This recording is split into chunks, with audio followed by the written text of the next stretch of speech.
Hello po mga ka-idol na. Sabi ni Joseph may ubo daw ko na.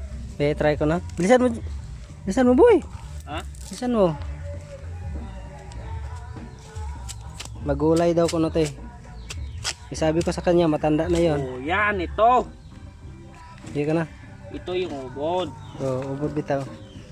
Sabi ko sa inyo eh. Nandito kasi kami mga ka-idol sa ano, sa kawayanan.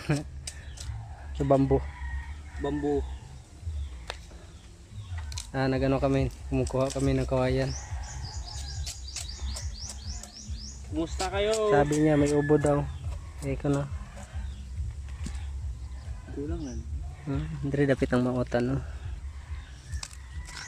Di ko na agad sa sundang mo. Gikan ri ba? Na sa punta ba? Bagisi. Ano yan? Di bagisi na oh.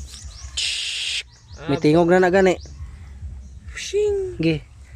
Lagyan natin ng boses mga ka-idol kasi para oh, di ba? Magaling ko no. Oh, giganyan mo.